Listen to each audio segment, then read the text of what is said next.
Hi guys, we're back with Miss Daisy is Crazy.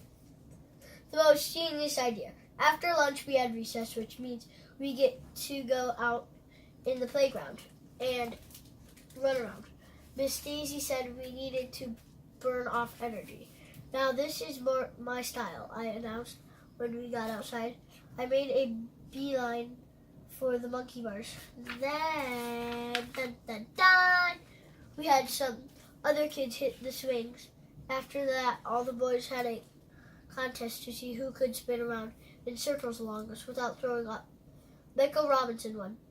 Then we all sat down on the grass. Even though Miss Daisy was pretty cool, we all agreed that we hated school. We had a promise to one another that we would hate school forever, even if we changed our minds and decided that we liked school. That's when Ryan came up with the most genius idea of in the history of the world. This was his idea. We should buy the school.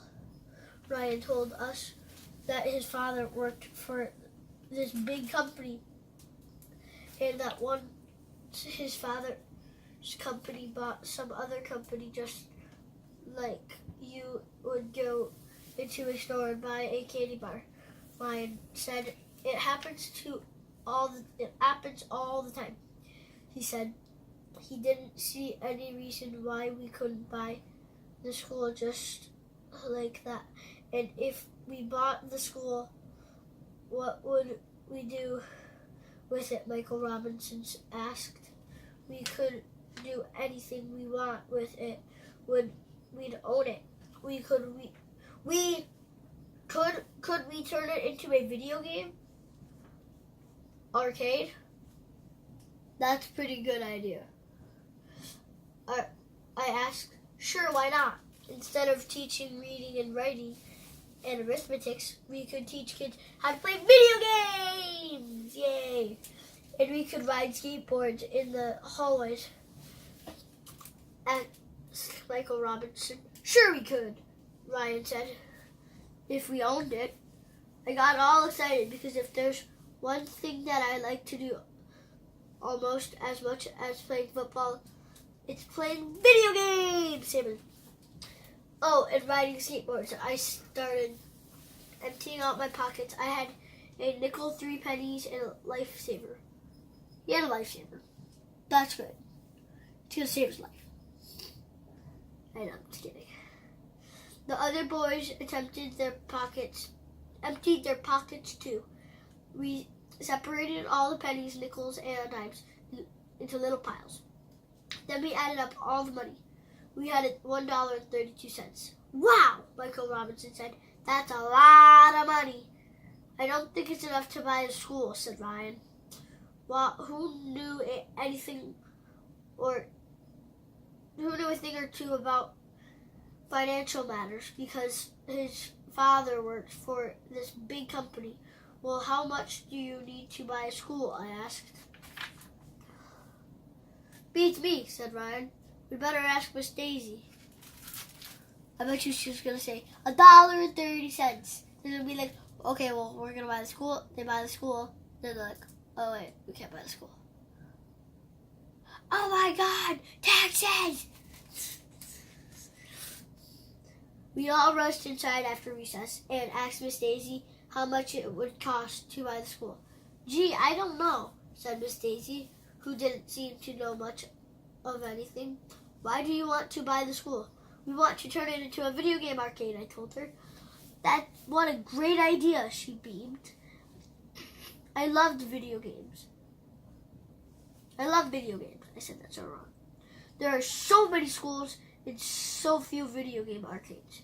It makes perfect sense to turn some of those schools into video game arcades. I'll arrange a meeting with Mr. Klutz tomorrow so we can ask him if we can buy the school. But right now we have to go to Miss Cooney's office. Miss Cooney's office is down the hall from our class. She's the school nurse, but personally, I think she's a spy.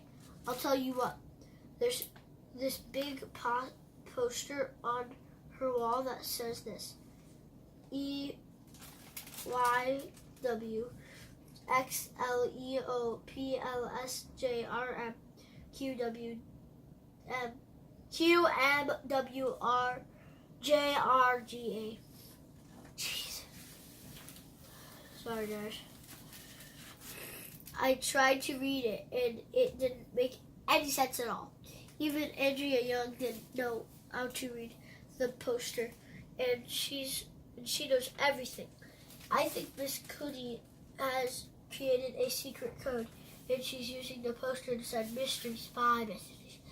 Although I will have to keep an eye on her. When we walked into Miss Cootie's office, she had us all lined up in size order. I was one of the shortest kids, so I had to stand in the front of the line. Then Miss Cootie told us to take off our shoes. At first I thought she didn't want us to track mud all over her office, but then she told us that she was going to weigh and measure us. Obviously, she's trying to gather information about us, because that is what spies do. My friend Billy says that the heavier you are, the smarter you are, because heavy people have bigger brains. But I think Billy's just saying that because he is overweight. I weighed 52 pounds. Miss Cutie showed us this awesome ruler she had that it is made of metal and stretches out 6 feet long. When she presses a button, the whole thing shoots into her hand and disappears like magic. That is cool. I'll bet she's a lot of others. I'll bet she has lots of other spy tools too. She wouldn't let us play with her magic ruler, but Miss Cootie ran around measuring everything. She showed us that the bench we were sitting on was 17 inches high. The door to her office was 30 inches across, and her foot was 12 inches long. Hey, my foot is a foot! Miss Cootie exclaimed. Aren't all feet feet? I asked. Some feet are less than a foot, and some feet are more than a foot, she replied. But my foot is exactly a foot. I had no idea what she was talking about. Miss Cootie wrapped the measuring tape around her forehead and announced, Look, my head is almost 2 feet in circumference. Was the distance all the way around a circle, and diameter was the distance through the middle of a circle. What's the diameter of your head, Miss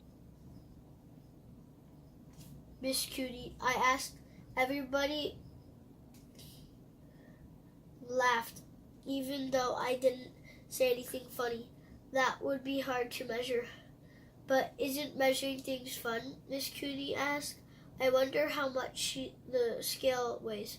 Miss Cootie started to measure and weigh more things.